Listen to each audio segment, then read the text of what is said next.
Good afternoon, everyone, and welcome back to the channel as we're ready to begin the last weekend of October. October 25th, 2024. CN Hayes here, 1445. Coming to you from West Ladysmith along the Canadian Nationals Bear and Sunmain and Milepost. 128.8 with a video lined up for you on this afternoon. As we're getting ready to close in on the mid-afternoon now.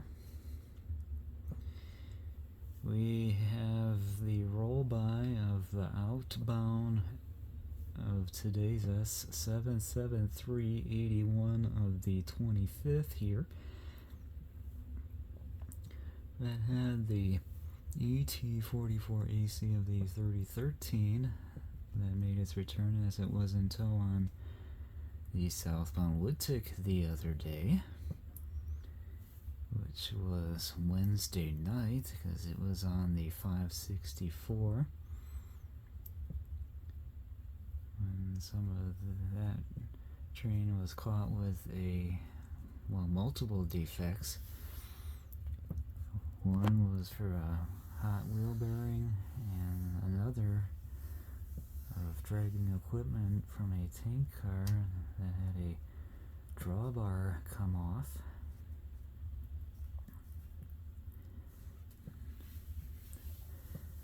In addition, the 3013 was previously running second on the M343 91 of the 19th, as it was behind the 3010 back on Sunday. October 20th, so it's been 5 days ago now.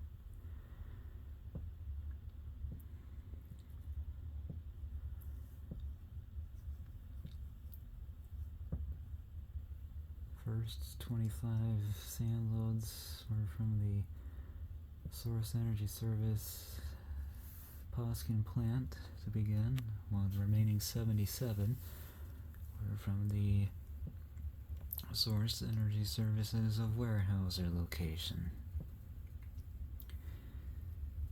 So in the meantime, let's check out the rest of today's S773 81 of the 25th, along with what is placed as rear DPU, as we'll lean back and get them. Here we go.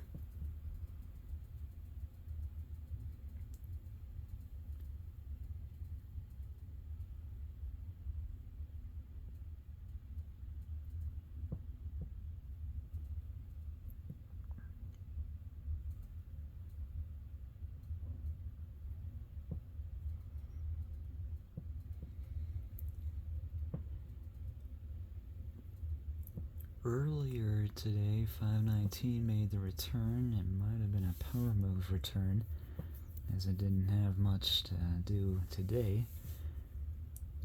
But as of yesterday, not quite close to 24 hours ago, 519 returned with a couple of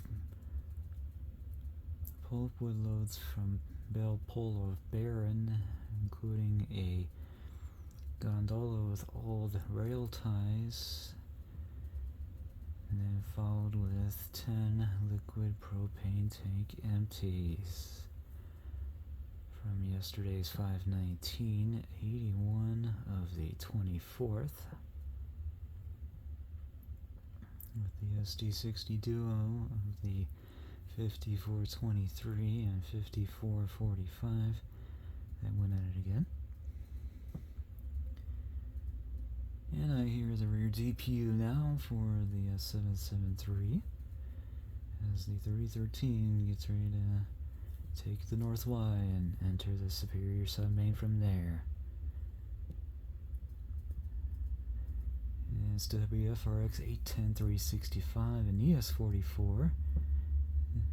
Nope, take that back. The C6M rebuild decides to show up. My bad.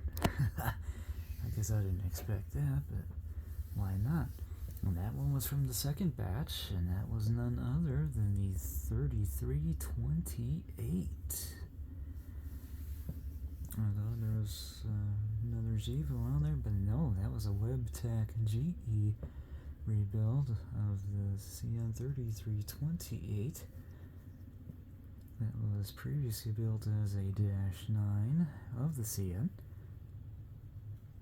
So that's quite a surprise, although I'm not sure if that one is my next C6M radio build or not, but I'm going to update that for you in the description after this recording is done.